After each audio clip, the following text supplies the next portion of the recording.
Bom dia, Leite Guerra. É a Letícia, né?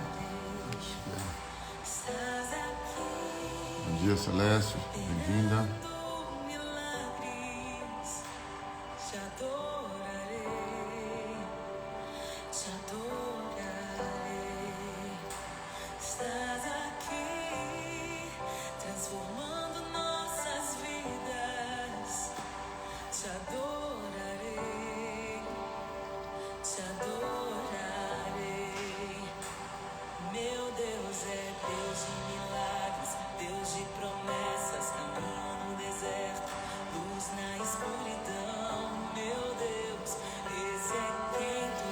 Bom dia, Daene, graça e paz.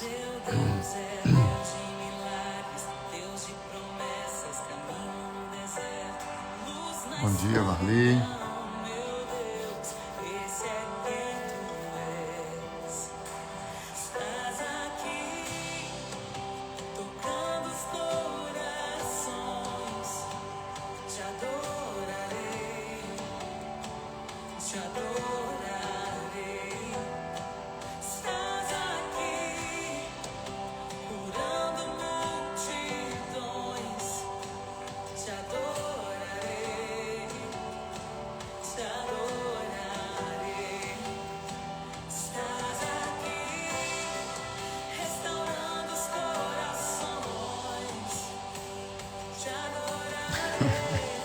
Manda um abração para ele, fala que eu estou esperando ele aqui de novo, Vali, para passear com o tio dele, viu? Levar ele lá. Agora não vou nem levar ele lá no Rancho Glória, não. Agora eu vou trazer ele aqui pro Alto do Vale comigo. Viu?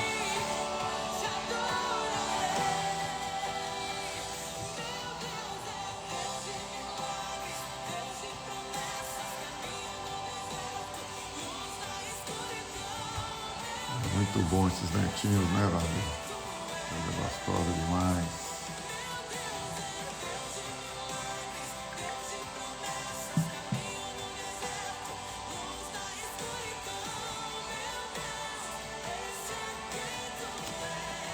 Fala com o João, Vali, que quando ele vier aqui agora, ele vai andar a cavalo com o tio Horácio. Pronto. Deixa ele comigo.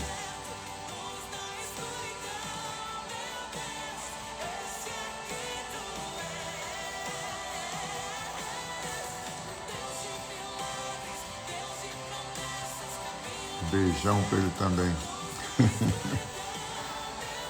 Esperto todo, né? É isso aí.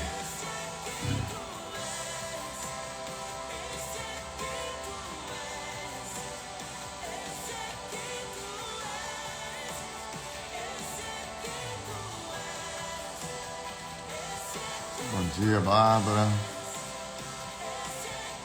E a Bárbara do João Paulo? Acho que é, né?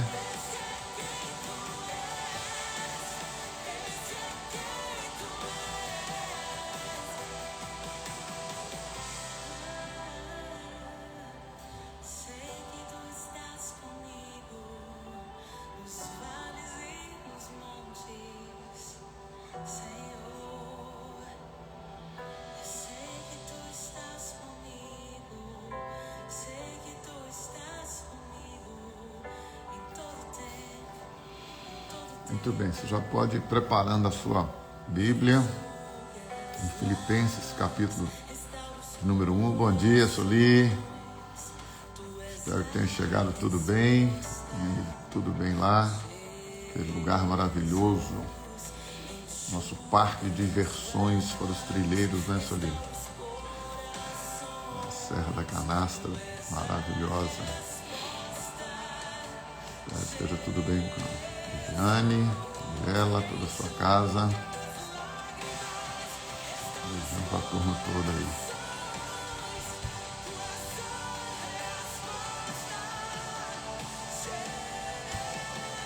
Que bom, Soli.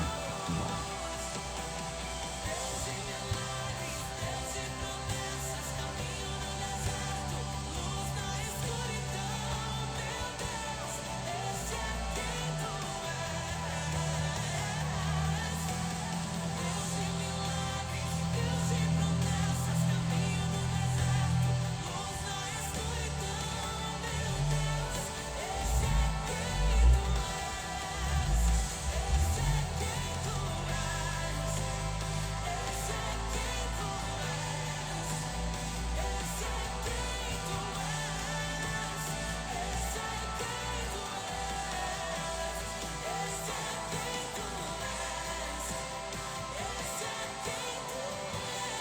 Muito bem, pessoal.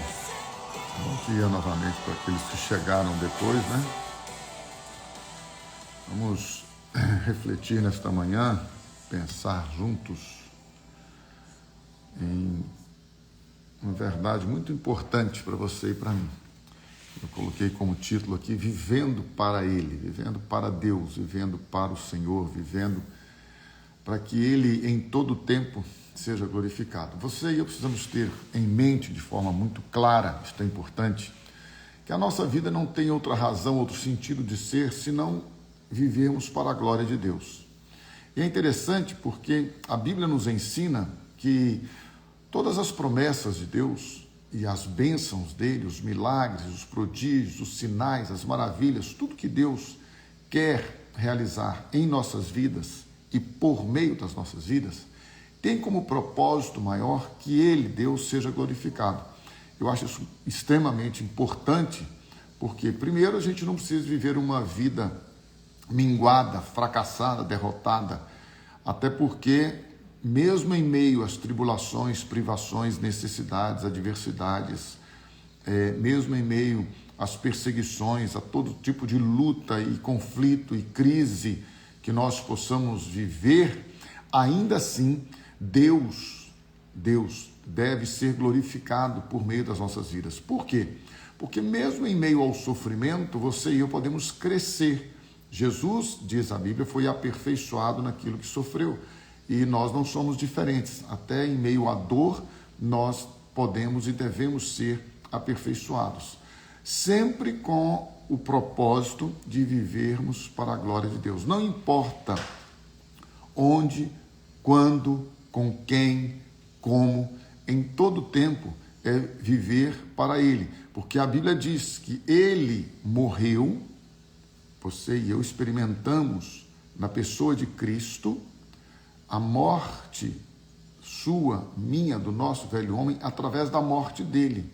Ele morreu por todos, para que os que vivem, diz a Bíblia, não vivam mais para si mesmos, mas para Ele, que por nós morreu e ressuscitou.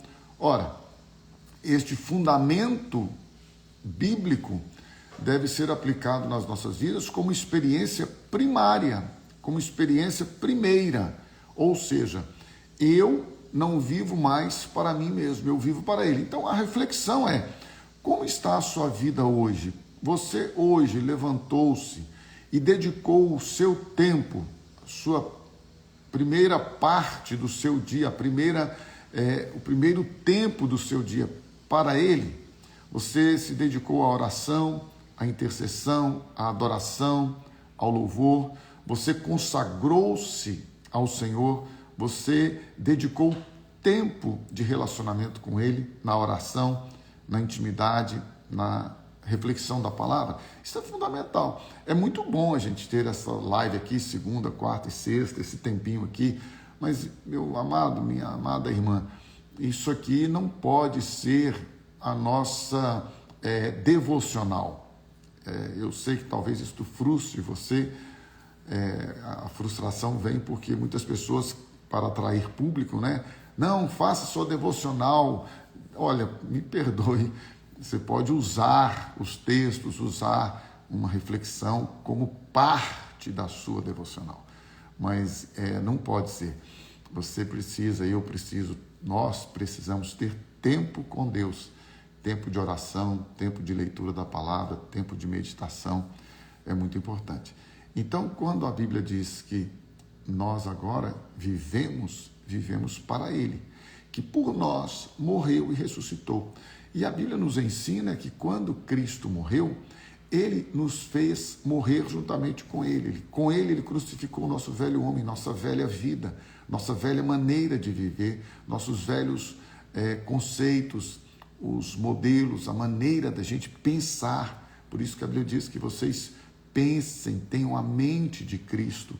Não é só ter a mente em Cristo, mas é ter a mente de Cristo. Quando você tem a mente de Cristo, você pensa como Cristo, você pensa pela palavra.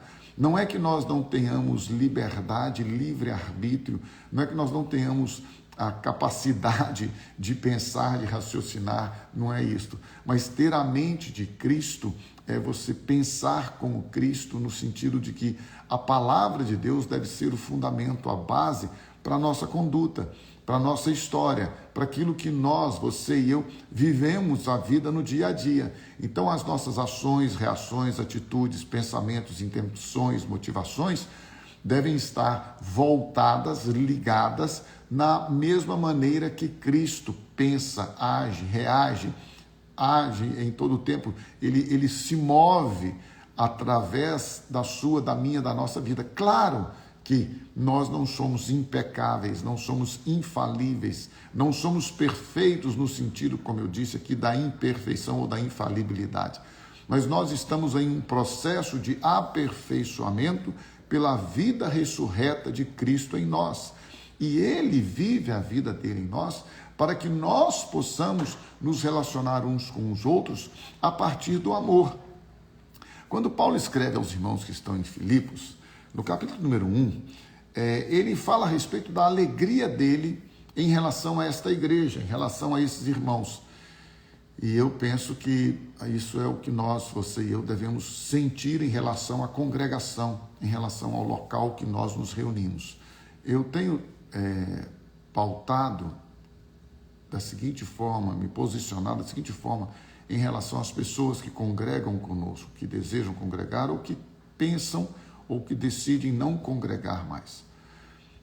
Com todo respeito, sempre questionando se estão debaixo de oração da direção de Deus. E a partir desta resposta, ou seja, se a pessoa diz para mim assim, não, eu estou vivendo um conflito no relacionamento, nos grupos, ou comigo mesmo, com a liderança, não importa, ou com outros pastores, e eu quero resolver isso. Ok, vamos resolver. Não, eu entendi que meu tempo aqui já não é mais o tempo que Deus separou para mim, eu quero congregar em outro lugar. Vá em paz, o Senhor te abençoe. Eu não sou dono de ninguém, eu não sou dono de ovelha, eu não sou dono de denominação, eu não sou dono de instituição, eu não sou dono de ninguém, eu não sou dono nem da minha vida, porque eu estou crucificado com Cristo, vivo não mais eu, Cristo vive em mim, eu vivo para Ele, para a glória dEle.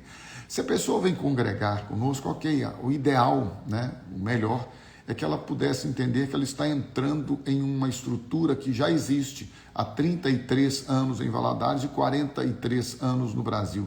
Então, se ela vai entrar, que ela entre para cooperar, não que ela não possa dar sugestões, não possa questionar, avaliar, pensar, e deve ser feito isso, inclusive antes de gerar um compromisso para andar conosco. Mas uma vez que decidiu andar, nós temos que nos adequar àquilo que a família está vivendo.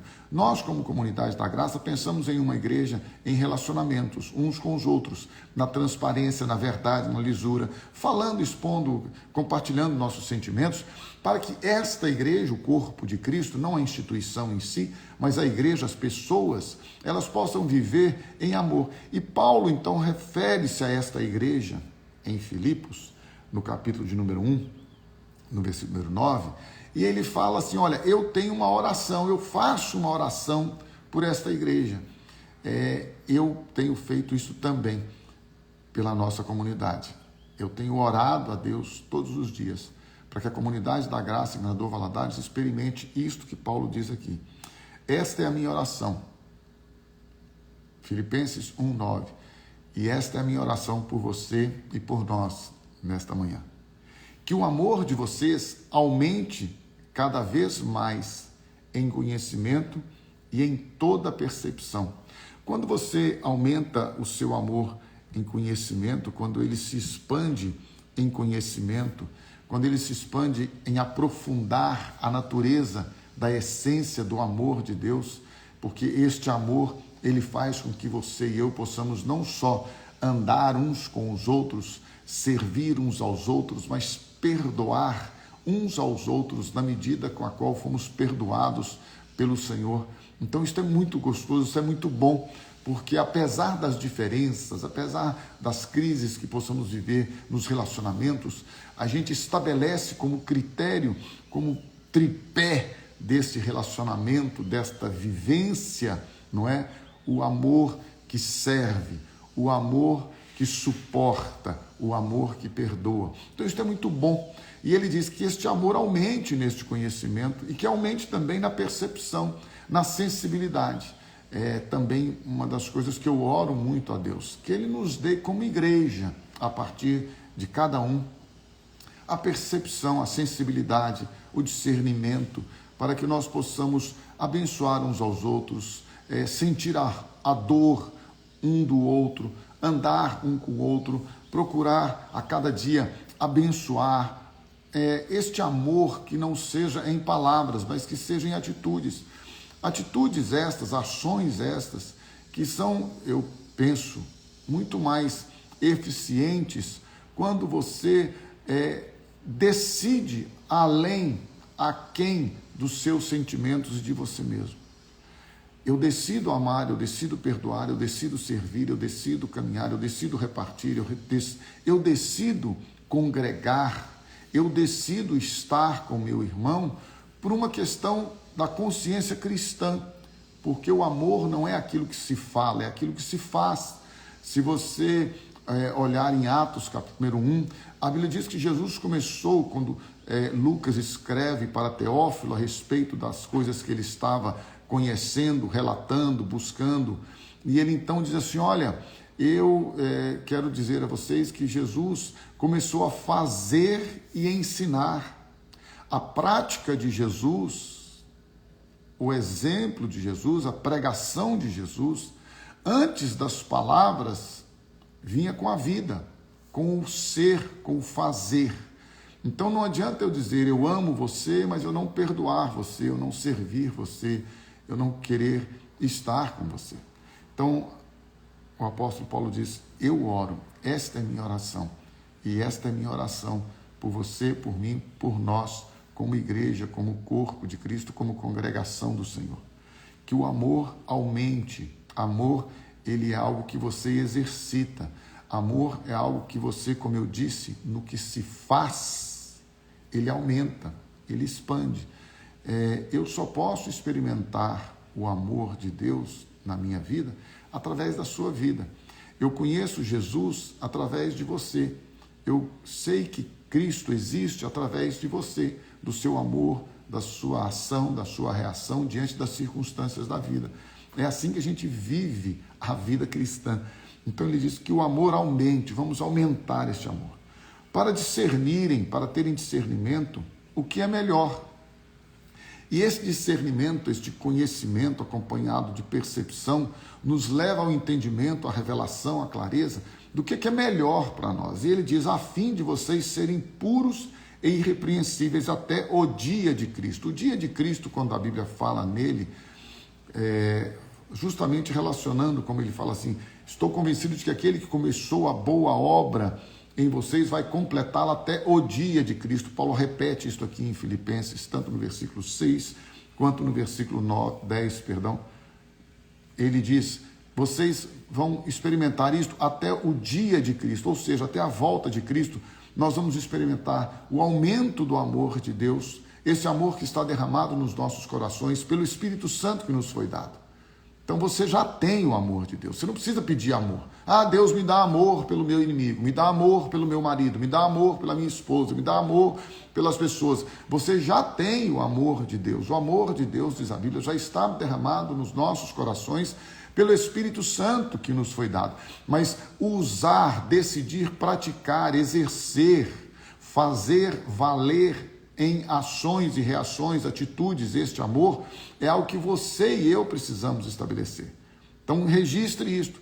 Deus não vai dos céus mandar um milagre ou impor ou fazer algo sobrenatural para que nós possamos amar as pessoas. Não vai, ele já fez. Olha a Bíblia, o amor de Deus está derramado, não será, está derramado em nossos corações. O aumento do amor se dá pela prática das suas ações. Não se aumenta amor orando. Aumenta-se o amor vivendo em relacionamentos, servindo uns aos outros, perdoando uns aos outros, abençoando uns aos outros. Assim você aumenta o amor. É na prática do exercício do amor que você faz com que ele aumente. E este aumento de amor nos leva a vivermos uma vida de pureza e santidade, gente. Meu irmão, minha irmã, eu entendo. Às vezes as pessoas falam assim, mas a sua vida é muito boa. Bem, obrigado. Todos nós temos situações difíceis, todos nós temos desejos, todos nós temos situações de inquietudes, inseguranças, incertezas. Gente, nós precisamos entender o seguinte: ou eu creio em Deus e decido viver conforme aquilo que eu diz e digo crer, ou então vai ser só religião. É por isso que você vê muita gente religiosa, com palavras bacanas, com atitudes, no bom sentido, entre aspas, meigas e tal, mas na hora que a coisa aperta, aí age ou reage de acordo com a sua natureza, que muitas vezes não foi trocada, não foi transformada, não experimentou libertação, como eu disse introdutoriamente aqui. Ele morreu por todos, para que aqueles que vivem não vivam mais para si mesmos, mas para aquele que por eles morreu e ressuscitou. E ele não só morreu nos substituindo, mas ele nos fez morrer com ele para a velha vida. E nesta nova vida, na sua ressurreição, ele tem o amor dele derramado nos nossos corações pelo Espírito Santo que nos foi dado. E este amor agora será exercido, expandido, aumentado à medida que nós abençoamos, servimos uns aos outros. E isto se dá na pureza e na santidade perante Ele todos os dias da nossa vida. Por isso que eu questiono, sim, quando as pessoas se dizem cristãs e vivem no pecado. Eu questiono esse tipo de experiência. Como uma pessoa que se diz regenerada passa 1 mês, 6 meses, 1 ano, 2 anos, 3 anos, no plural, vivendo no pecado, na mentira e no engano. Tem que ter alguma coisa errada, gente. Não é nem questão de julgar o outro, pelos frutos você conhece. Não pode a árvore boa dar maus frutos, não pode a árvore má dar bons frutos, é o que diz a Bíblia. Aí como que eu vou entender ou conceber que alguém que vive, entenda, irmão, não estou falando alguém que tropeçou, alguém que caiu, não estou falando alguém que não congrega. Está errado não congregar? Está errado não congregar, porque a Bíblia diz, não deixeis de congregar, ponto. A pessoa, às vezes, por uma questão pessoal, uma questão momentânea, circunstancial, não consegue congregar, teve uma decepção comigo, teve uma decepção com os irmãos, teve uma decepção com o grupo, ok, acontece, que Deus a abençoe, que cure, se ela não voltar a congregar conosco, que congregue em outro lugar, mas isso não significa que esta pessoa agora, por não estar congregando, ela vai viver em pecado. Aí ela vive agora nos botecos, se embriagando, ela vive arrumando, se ela não é casada, vai fornicar, ou seja, ter relações sexuais fora do casamento, ou que ela vai arrumar um amante ou uma amante, e que ela vai viver uma vida agora de coisas ilícitas, imorais, desonestas nos negócios ou na prática da sua função, da sua profissão, do seu emprego. Ora, isso é questionável no sentido de uma experiência cristã. Eu estou dizendo que não estou julgando. Mas que eu questiono, Hein? A pessoa é regenerada. Aí na hora que a coisa, entre aspas, aperta, ou na hora que ela se vê numa situação desconfortável, ela vai agir em pecado? Aí a Bíblia diz assim, olha, para que vocês sejam puros e irrepreensíveis até o dia de Cristo. Esta é a proposta, este é o propósito. Quando o mesmo Lucas, sabendo do que é o propósito da vida de Cristo, ele diz assim, que ele se propôs nos libertar da mão dos nossos inimigos para vivermos em santidade e justiça perante ele todos os nossos dias. Eu questiono sim, claro. Se a pessoa está vivendo no pecado, ela tem que rever a situação dela, a experiência dela com Cristo. Cheios, gente, é cheio, não é dando frutinho, dando migalha, não. É cheios do fruto da justiça, fruto que vem por meio de Jesus Cristo, para a glória e louvor de Deus. Então eu creio, como eu já tenho tantas vezes dito aqui e dito lá na comunidade, em todo lugar, Eu creio em um Deus que opera maravilhas. Eu creio em um Deus que liberta, que transforma, que faz novas todas as coisas e que em todo tempo nos oferece a condição de vivermos para Ele e para a glória dEle, em santidade, em justiça, todos os dias da nossa vida. Que o Senhor te abençoe, que o Senhor te renove, que o Senhor te dê uma segunda-feira maravilhosa, uma semana muito abençoada e que em todo tempo você se lembre que nós temos sido chamados pelo Senhor para viver para Ele. Não tem outro sentido e outra razão nesta vida se não vivermos para a glória dEle. Obrigado a todos que chegaram aqui depois, pelo carinho de vocês, pela companhia. E a gente retorna quarta-feira às 8 horas. Eu, particularmente, começo às 8, até 8h05 a gente vai cumprimentando a turma aqui, batendo um papo. 8h05 a gente começa na reflexão e tá aí esse tempinho aí de 20 minutos, são 8h26 agora. Então, antes de 8h30 a gente já está, se Deus assim permite, direciona, já encerrando, ok? Deus abençoe você, lembrando as irmãs, as mulheres, que quinta-feira às 15 horas, reunião com as mulheres intercessoras. Você pode e deve participar, você vai ser muito abençoado, você, minha irmã, não deixe de participar, quinta-feira, às 15 horas, lá na nossa comunidade. Deus abençoe vocês, graça e paz, queridos.